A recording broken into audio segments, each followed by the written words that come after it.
Selamat pagi, salam sejahtera. Ini isu yang kita tunggu-tunggu. Habislah Hamzah Zainuddin, kata netizen.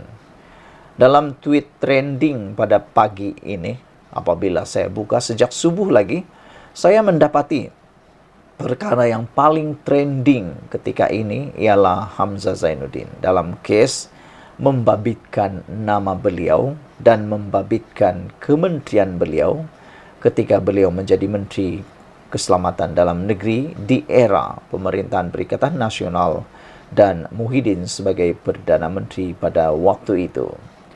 Ini apabila seorang Datuk Seri telah dihadapkan di mahkamah dengan dakwaan rasuah RM15 juta.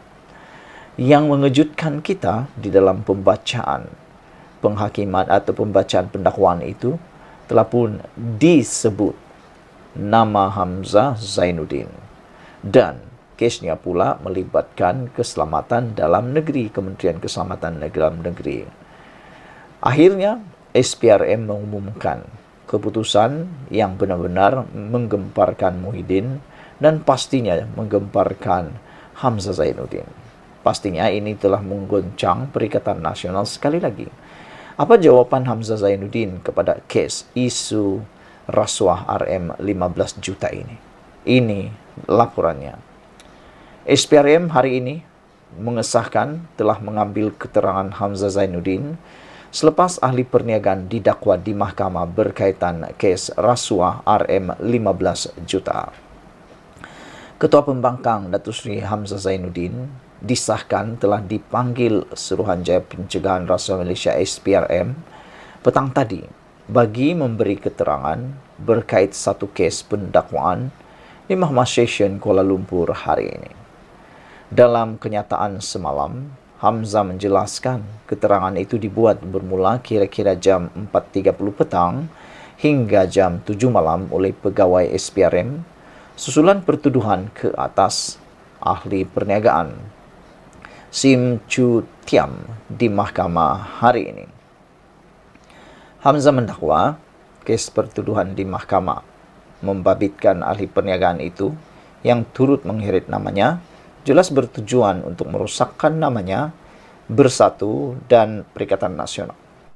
Hamzah Zainuddin mendakwa kes pertuduhan di mahkamah membabitkan ahli perniagaan itu yang turut mengheret namanya jelas bertujuan untuk merosakkan nama baiknya, Bersatu dan Perikatan Nasional.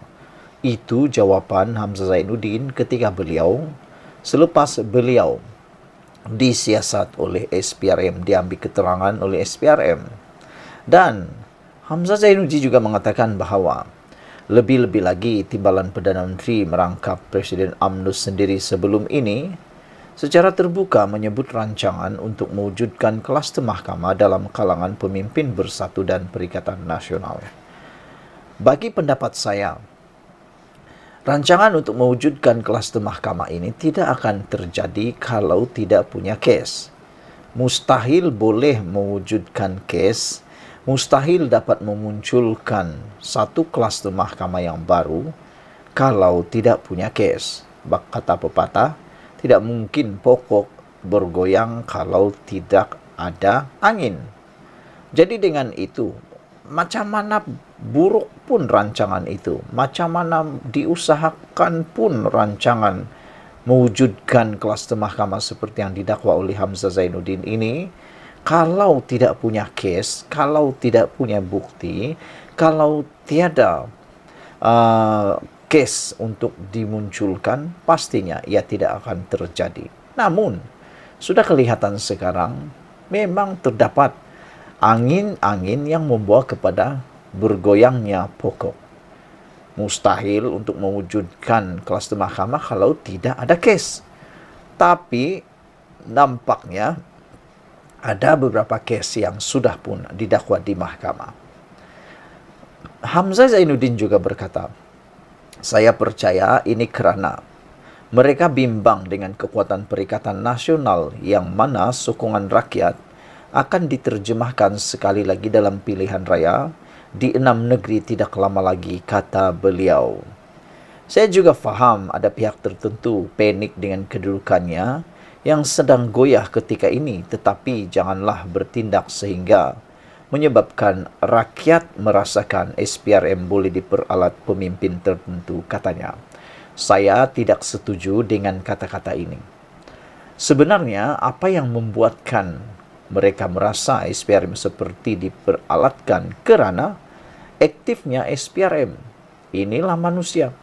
Waktu SPRM berdiam diri, dipersoalkan seolah-olah SPRM tidak ada kemunculannya. Seolah-olah SPRM tak muncul dan tak wujud. Tapi ketika SPRM bekerja keras, menangkap, menyiasat, mendakwa, salah laku berkaitan rasuah dan penyalahgunaan kuasa dan sebagainya, mulalah muncul kata-kata orang. Terlebih lagi apabila kes itu melibatkan ahli politik. Mulalah muncul kata-kata bahwa SPRM diperalatkan. Walhal sebenarnya bukanlah diperalatkan, tetapi SPRM seperti yang pernah diwujudkan dan diakui sebelum ini oleh SPRM sendiri bahwa mereka kini lebih bebas bekerja, maka dengan itu lebih banyaklah pendakwaan dan pendedahan serta penyiasatan yang dibuat. Jadi dengan adanya pelbagai siasatan baru dan pendedahan baru ini membuatkan seakan-akan SPRM diperalat, tapi sebenarnya tidak. SPRM sebenarnya lebih baik seperti ini, bergerak aktif dan bergerak bebas. Perlu disiasat siapapun orangnya tanpa melihat status orang tersebut. Jadi apabila Hamzah Zainuddin mengatakan seperti itu, panik kerana kedudukan yang semakin goyah, dia mula ulang lagi. Kedudukan Anwar konon yang sedang goyah sebenarnya, tetapi tidak, kerana sebelum ini mereka telah pun menimbulkan, Perikatan Nasional telah pun menimbulkan isu kononnya Anwar akan tumbang, tetapi akhirnya bersatu angkat tangan dan mula spin menyatakan Anwar pula yang bersalah dalam hal itu. Pagi tadi, Chu Tiam mengaku tidak bersalah atas 1 pertuduhan meminta dan 3 pertuduhan menerima rasuah, membabitkan RM 15 juta yang kononnya berlaku 2 tahun lalu. Mengikut 4 pertuduhan rasuah, lelaki berusia 63 tahun itu dituduh melakukan kesalahan itu antara Jun dan 30 Julai 2021 sebagai dorongan untuk Hamzah yang ketika itu Menteri Dalam Negeri ketika pentadbiran Perikatan Nasional untuk membantu Asia Coding Sdn Berhad mendapatkan sebarang projek daripada agensi di bawah kementerian berkenaan. Mengulas lanjut, Hamzah berkata, agak janggal namanya disebut dalam pertuduhan itu ketika dirinya tidak pernah terbabit dalam sebarang urusan. Bila diperhalusi keempat-empat pertuduhan itu, ia menyebut suapan adalah mendapatkan apa-apa projek milik agensi-agensi di bawah Kementerian Dalam Negeri. Jadi, apakah projek yang menjadi hal perkara rasuah yang dimaksudkan? Jelas pertuduhan sebegitu sengaja diadakan dan dibuat begitu rupa untuk mengheret nama saya dalam perkara yang tiada langsung membabitkan saya, kata beliau lagi. Ini siri fitnah untuk menekan orang-orang serta ahli perniagaan tertentu supaya memalitkan dan menuding jari terhadap saya demi mencemarkan nama saya, kata Hamzah Zainuddin.